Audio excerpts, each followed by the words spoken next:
교양에 대하여 말씀을 좀 드려보죠. 자, 여기다 제가 세 가지 종류의 교양에 관련된 정의나 이야기를 이제 써놨는데요.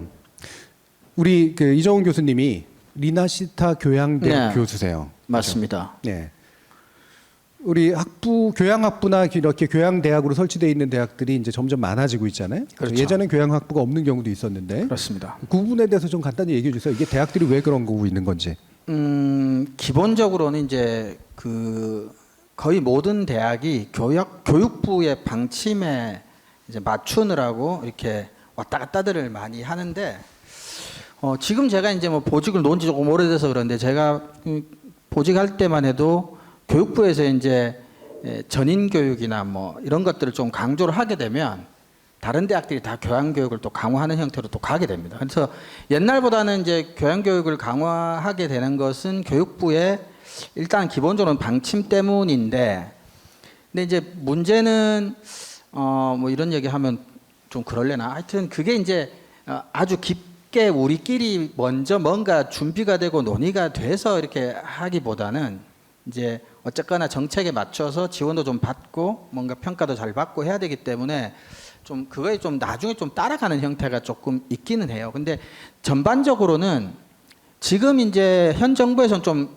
약간 그 좀 심할 정도로 너무 그거는 좀 저는 동의할 수 없는데 전공이 대학 교육을 망친다 뭐 이렇게까지 얘기해서 아니 전공을 없애겠다는 얘기까지도 지금 나오는데 그 정도는 조금 심하고, 그러니까 전반적으로 교양교육 강화의 정부의 기본적인 메시지는 그런 것 같아요. 그러니까 너무 전공 교육만 시키다 보면 오히려 이제 요즘 흔히 말하는 그것도 좀 됐지만 뭐 이과적 인간, 문과적 인간 간의 뭐 통섭 이런 얘기도 좀 나온 지는 오래됐지만 교육부에서 이제 그런 걸 조금 강조하는 것 같아요. 그러다 보니까 대학들이 이제 과거보다는 교양교육을 조금 강조를 하고 원 형태로 좀 크게 운영하는 학교도 있고 단과대 형태로 하는데, 이제 저희들은 이제 원이었다가 단과대로 약간 바뀌고 앞에 이제 리나시타라고 붙은 거는 이제 르네상스의 이탈리아 말인 것 같아요. 그래가지고 뭐 르네상스적 전인교육을 시키겠다 뭐 이런 취지인데 각 대학마다 앞에 뭘 붙여요. 이제 그게 특성화라고, 교양교육은 똑같이 또 하지 마라. 교육부에서는 각 대학마다 너네만의 특징 있는 교육을 해라. 뭐 이런 식인데 현재로서는 좀 그런 상태고 대학마다 방향은 좀 너무 전공에 파묻히지 않은 그런 인재를 좀 길러보자라는 상태지. 좀 부끄러운 얘기입니다만은 대학에서 교양교육이 명확하게 뭐다라고 생각하고 있지는 않은 것 같아요. 그냥 자연스럽게 그냥 문사철 정도 베이스로 해서 예술, 체육, 요거 과학 조금 곁들인 정도로 생각하고 있는 것 같습니다. 네. 되게 우울하고 심각하게 얘기를 해주셔서 여러분들이 여기 이제 연배 차가 좀 있긴 합니다만 대학 교육을 받으실 때 교양 교육을 어떻게 받으셨어요? 저는 물론 신청만 해놓고 안 가긴 했는데 그러니까 교양 교육이라고 하는 게 교양 학점을 따는 방식이었단 말이에요. 특히 뭐 A 폭격기 뭐 이런 과목 찾아 듣고 그렇죠. 이런 게 많았죠. 네. 뭐 되게 인기가 있었던 게 성과 사랑 이런 거였었어요. 맞아요. 저희는 그건 진짜로 그래도 외려 남는 과목이었었고요. 저희 대학은 결혼 준비 특강, 뭐 네, 그런 거. 4학년들 뭐 많이. 예. 그다음에 뭐 논리와 글쓰기 뭐 맞아요, 이런 맞아요. 것들. 그다음에 이제 개론에 유사한 것들 중에 이제 저희 과 과목 중에 인기가 있었던 교양 과목이 이제 매스컴과 현대사회. 네, 그거는 거의 모든 학교에 설치가 되고 맞아요. 저희 쪽에 공부하는 석박사 과정들이 이제 이렇게 강사로 이제 많이 나가는 이런 거였었어요. 그래서 모와 현대사회 이런 거 되게 많은데 이제 매스컴이 붙었는데 굉장히 인기 좋았던 이제 그런 과목이기도 합니다. 근데 이게 이제 교양학점을 일부를 따고 그다음에 전공학점으로 들어가서 교양학점과 전공학점의 합산으로 이제 대학교 학부를 마치게 하는 이제 이런 방식으로 이제 교양을 구성을 했죠. 그렇죠. 전공 몇 학점, 교양 몇 학점 이수를 필수적으로 해야지 졸업 자격을 주는 네. 뭐 이런 형태죠. 그리고 지금도 시스템은 그렇게 많이 이제 바뀐 건 아니긴 합니다만 그렇죠. 그 교양 교육을 전담하는 이제 학부를 만든 정도까지 이제 간 거예요. 예전에는 그거를 개별 국문학과면 국문학과, 뭐 신문방송학과면 신문방송학과 같은 데서 교양 과목을 이제 개설하라고 요청을 하면 그 과목을 만들어내고 강사도 거기서 수급하는 이런 방식이었다가 그렇죠. 예, 교양 학부 내지 대학을 만들어서 거기서 전담해서 이제 하는 건데 저는 그거를 하면서 나름대로 좀 기대했던 건 그러면 진정한 교양 교육이 뭔지를 그러면 나름대로 좀 하려나 이런 생각을 했던 거예요. 왜냐하면 개별 전공에서 자기 전공 분야를 쉽게 가르치려고 하는 교양 교육은 별로 쓸모 없거든요. 교양의 관점에서 오히려 전공을 바라봐야지 전공을 쉽게 하는 방식으로 하는 교양 교육은 정말 잘 가르치시는 분들 아니면은 그냥 밥벌이 하는 거에 좀 가깝고 교수들의 입장에서는 학과 입장에서 그냥 대중적 인기를 좀 얻는 그런 것에 가깝지 그걸 듣는 사람들은 그냥 어차피 전공 교육에서 개론 듣는 거나 그다지 차이가 없는 이런 경우들이 되게 많았다라는 거죠. 여기서 교양학부가 이제 우리나라에서는 이제 교양이라고 이제 이름이 붙지만 이게 가르칠 교 이제 키울 양이에요.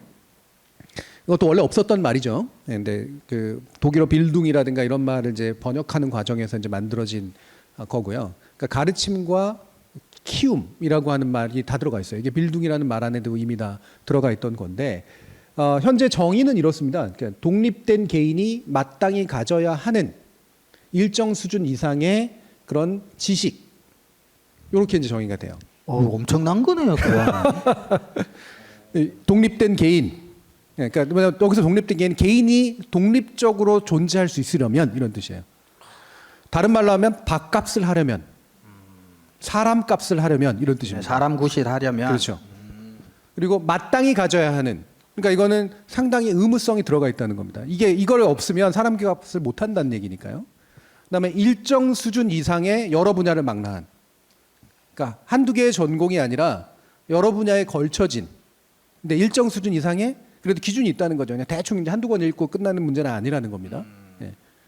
그래서 그것에 보편적이거나 공통적 지식을 이제 의미하는 말로 정의가 되고요. 이 정의는 비교적 훌륭한 정의입니다. 예. 실제로 교양이라고 하는 말에 담을 수 있는 최대한을 담아놓은 거니까요. 조금 가혹하지 않나요, 그래도?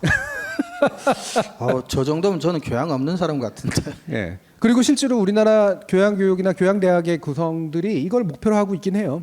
그러니까 다양한 전공에서 온 것들을 좀 섞어가지고 요거는 1, 2학년 때 반드시 들어야 돼. 그렇죠. 예. 필수. 전공하기 전에. 그리고 그래야지 나갈 때 너 법만 아는 놈, 뭐 예를 들면은 기계만 아는 놈이 아니라 예. 전반적으로 사회에 필요한 사람이 되는 거다. 이런 얘기입니다. 예.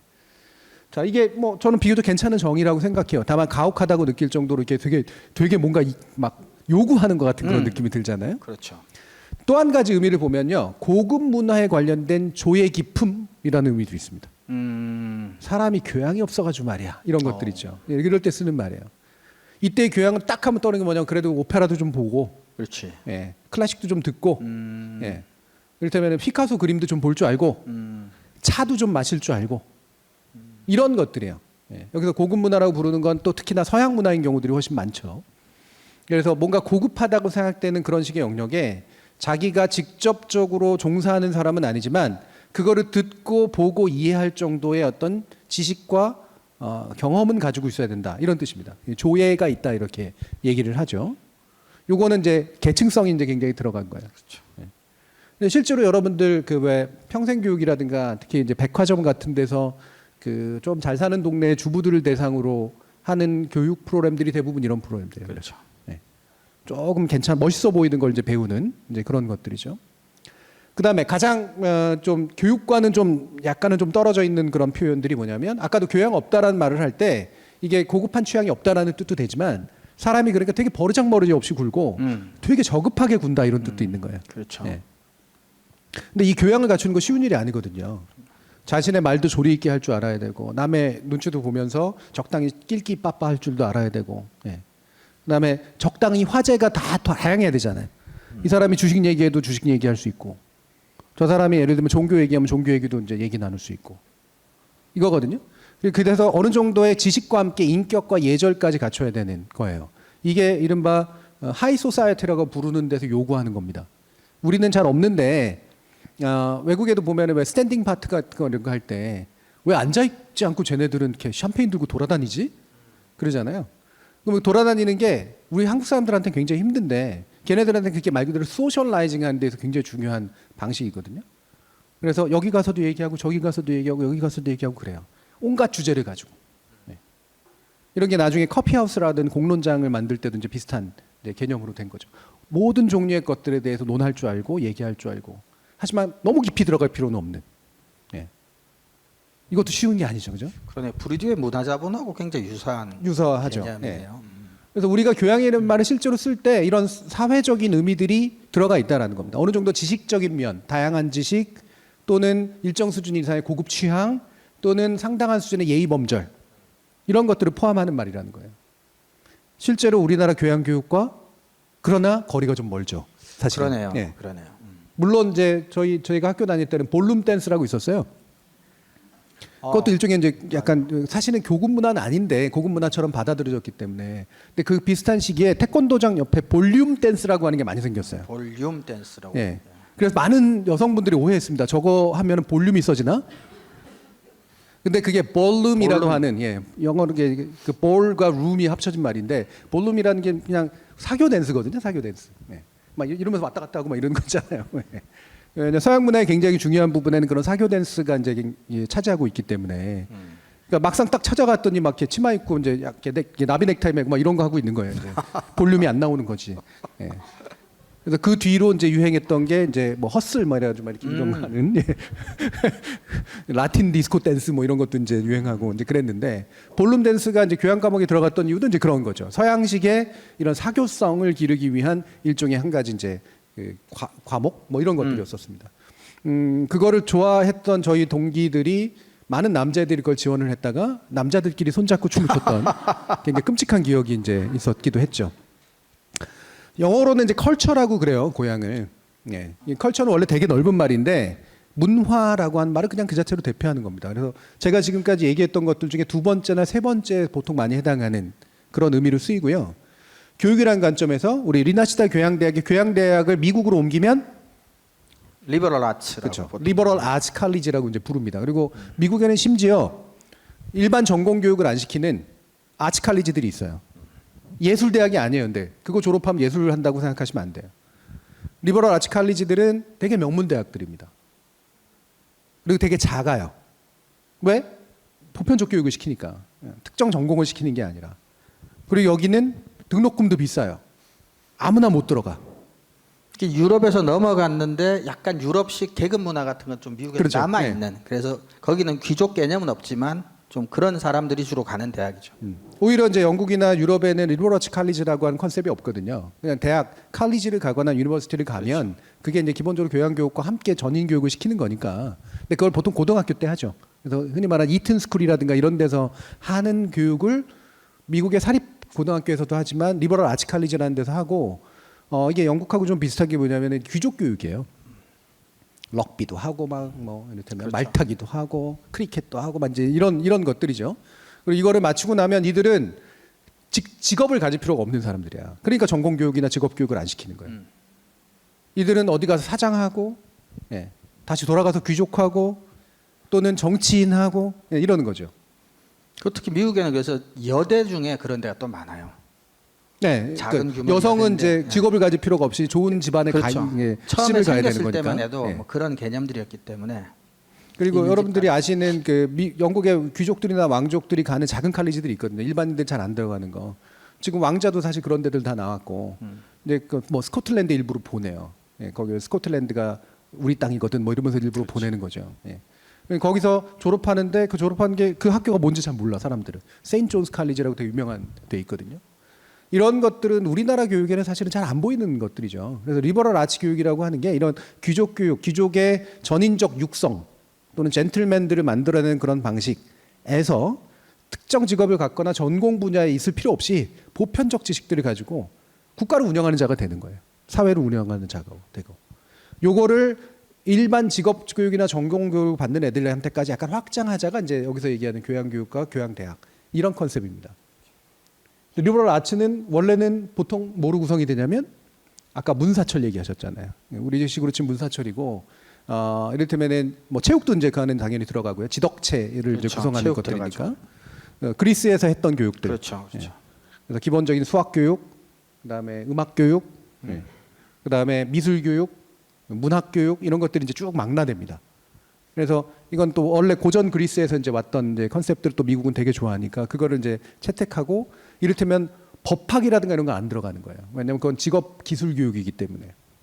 그러니까 로스쿨, 메디컬 스쿨 미국 시스템이 스쿨 들어가는 건 이제 직업 교육을 조금 대학원 특화시킨 그러니까 칼리지가 아닌 거예요 거기는.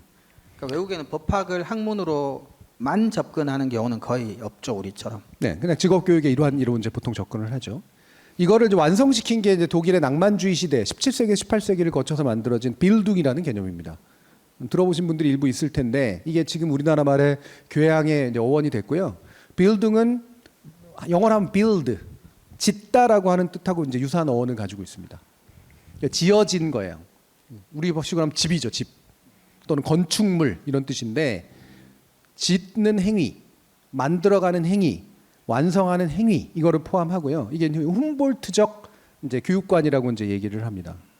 그래서 독일식의 대학 교육은 또 꽤 미국이나 영국과는 좀 다른 방식으로 이제 구성이 좀 돼 있고 이때는 사실은 왜 이런 낭만주의적인 태도, 특히나 제가 이제 슐러 이야기를 좀 이따 가져올 텐데 그러냐면 프랑스가 1700년대 말에 이제 정치혁명을 하잖아요. 독일이 보기엔 너무 무시무시한 거예요. 거기 로베스피에르 뭐 이런 애들이 목 자르고 막 이러니까 왕도 목 자르고 야 저렇게 사람 이렇게 뭔가 바꾸긴 해야 되는데 전술적으로 피칠갑으로 바꾸는 건 좀 문제가 있지 않냐? 이제 이런 식으로 생각을 하면서 독일 지식인들은 좀 더 점진적인 개혁을 원했어요. 그래서 저런 식으로 피 흘리는 정치혁명이 아니라 대단히 점진적인 정신혁명 그리고 우리가 예술적 감각을 통해서 나타낸 미학적 혁명 이런 걸 통해서 인간과 사회를 바꾸는 것이 맞다. 이제 이렇게 본 입장이에요. 지금 관점에서 보면 사실 좀 계몽주의적이고 또한 귀족주의적인 그런 면모도 있지만 그렇게 사회 전반을 바꿔나가는 것이 훨씬 더 사회로 해서 유리하다라고 본 이제 그런 입장이라고 할 수가 있겠죠. 그래서 이 빌딩이 이제 제가 여기서 얘기했던 원래 교양에서 얘기했던 굉장히 폭넓고 상당히 좀 깊이도 있으면서도 더 나아가서 뭐냐면 스스로를 완성해 나가는 과정. 예. 우리 이제 그 한국식으로 치면 유학에서 얘기하는 인격 도야의 과정. 예. 그래서 문사철과 사실은 굉장히 유사한 그런 면들이 좀 있습니다. 우리는 사실 양반이라고 부르는 선비들이 이런 빌딩을 했던 거죠. 공부라는 게 전형적으로 이 빌딩이에요. 예. 공부의 원래 뜻은 그냥 이것만 하는 게 아니잖아요. 그렇죠. 한자가 조금 달라도 쿵푸의 공부랑 이 공부랑 이게 한자가 조금 달라도 거의 비슷한 뭐 의미란 얘기도 있어요. 그러니까 갈고 닦는 쪽에 가까운 거죠. 공부라고 하는 행위 자체가. 그러니까 중국 쪽은 그거를 이제 몸의 훈련 쪽에 좀 더 초점을 뒀고, 예, 그 동아시아 중에 한국 쪽은 그걸 정신의 훈련 쪽에 이제 좀 더 많은 초점을 뒀는데 실제로 그 양반들이 나중에 문 약해지는 건 이후의 일이고 원래는 이제 활도 쏘고, 그럼요. 예, 노래도 부르고, 그림도 이제 붓으로 난도 좀 치고, 이제 이런 과정에서 이제 완성된 인간형을 이제 지향하는. 그렇죠.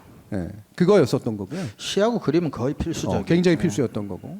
그래서 이제 빌딩이라고 하는 개념은 우리가 사실은 조선시대 때 선비들이 추구했던 문사철을 통한 인격의 도야와 완성이라고 하는 것과 사실은 굉장히 유사합니다.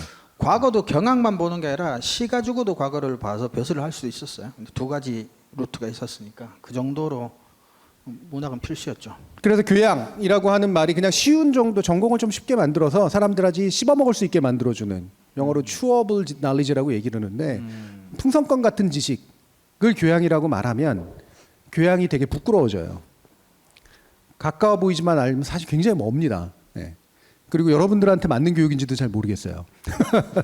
무슨 말이냐면 사실 이거는 직업 세계로부터 어느 정도는 좀 거리를 두고 어느 정도는 돈도 있어야 되고 여유도 있어야 되고 시간도 있어야 되는 거거든요.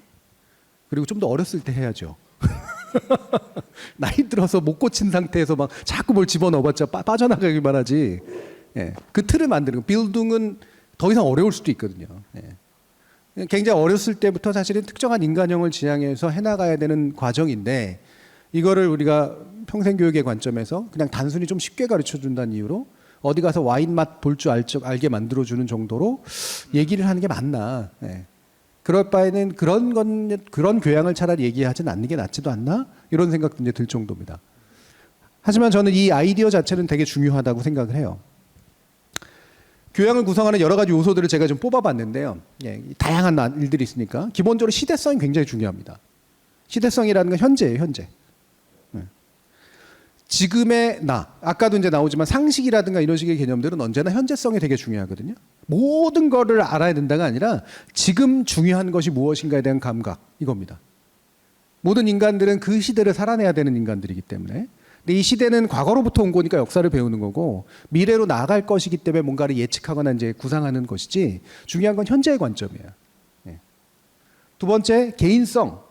이것도 의외로 중요하다는 거죠.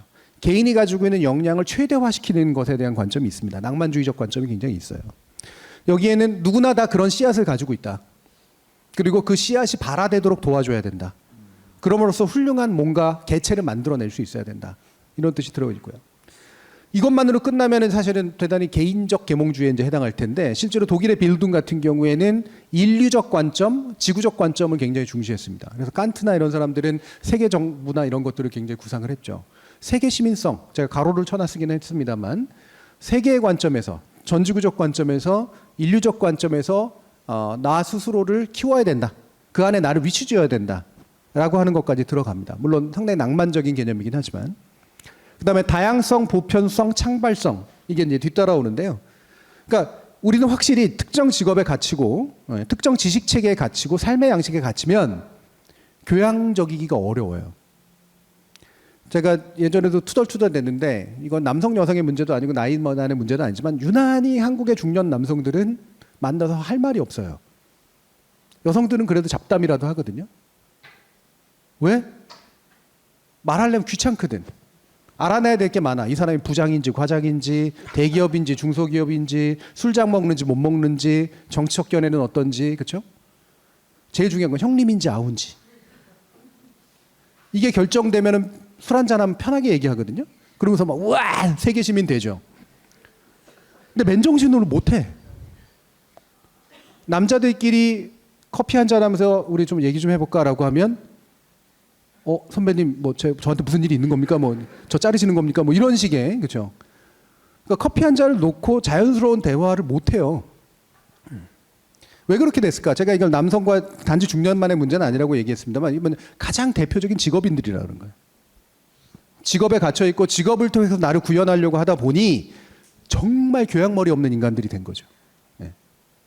그리고 나서 이제 조금 나이가 들면 뭐 하냐면 이제 꽂힌 것들에 대해서 얘기하기 시작해요. 자전거, 캠핑, 마라톤, 또는 뭐 주식, 코인, 그죠?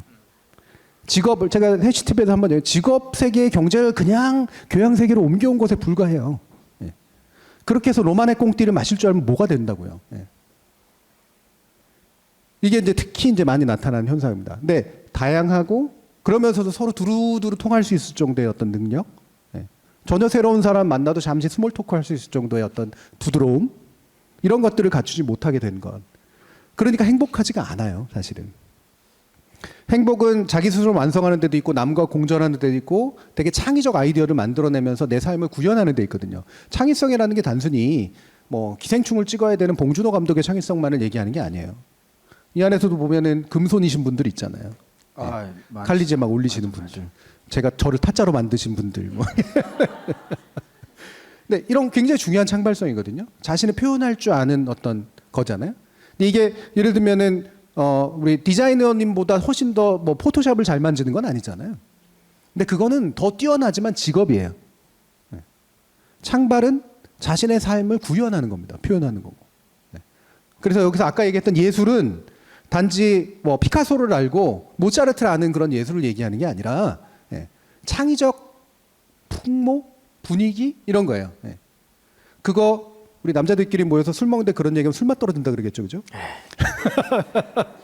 두 번 다시 안 마십니다, 그런 사람. 이런 식으로 행복해져야 되고 그 행복은 자신을 구현하면서 뭔가 창발적으로 뭔가 메시지를 만들어내는 데 있어야 되는데 그런 공간도 없고 관계도 없다는 거죠. 죽어라 하고 직업을 통해서 강남에 아파트 하나 사는 거로 끝나서 나중에 강남 아파트에 뜯어먹는 거로 이제 노년을 마무리하는 걸로 우리의 행복은 정말 그렇게 단순한 것인가? 그것조차 이루기 어려운 것이긴 합니다만. 그래서 이 당시에 이제 프리드리히 슐러라고 하는 되게 유명한 이제 철학자이자 극작가이자 이제 또 미학자이기도 한데요. 이 사람이 이런 얘기를 해요. 물론 제가 이제 일부러 살짝 번역 표현을 바꿨습니다만 원래는 당신의 세기를 살라라. 센츄리라는 표현을 이제 쓰는데 당신의 시대와 함께 사십시오. 그러나 그 시대의 피조물이 되지는 마십시오. 시대의 어떤 그냥 산물로만 남지는 말아라. 예술이 자연을 극복할 때까지. 이 중간에 굉장히 많은 말들이 있습니다만 폰트 크기 때문에 이거 객분이 못했고요. 예술이 자연을 극복할 때 이게 굉장히 중요한 메시지인데 저는 이거에 100% 동의하진 않아요. 개인적으로는. 왜냐하면 우리가 뒤에서도 얘기하겠지만 자연이라는 게 극복의 대상이 돼서는 안 되는데 이 당시는 근대주의, 낭만주의 이런 게 좀 있었기 때문에 자연을 극복의 대상으로 봤고 제약의 대상으로 봤고 약간 기독교적 관점도 있어서 어떤 창조와 피조물의 관계로 주로 많이 봤고 그러면서 이제 수단을 공학으로 할 거냐 정치로 할 거냐 여기서 예술로 하자 이런 얘기예요. 조금씩 다를 뿐이지 좀 지나치게 근대적 사고에 있는 건 맞지만 그럼에도 불구하고 우리가 현대 사회를 지배하는 공학적 논리 또는 비즈니스적 논리, 권력의 논리에 비해서 보면 전 그래도 훨씬 더 아름답다고 생각을 합니다. 예. 예술이 우리를 좀 더 극복 가능한 인간으로 만들어줄 때까지라는 뜻이죠. 시대의 산물이지만 시대에 얽매이지만은 말아라. 이제 이런 정도의 뜻이라고 볼 수가 있습니다. 이게 인간의 미적 교육에 관련된 이제 서한집이라 해서 이게 거의 9번째 서한인가에 나오는 이제 그런 발언입니다.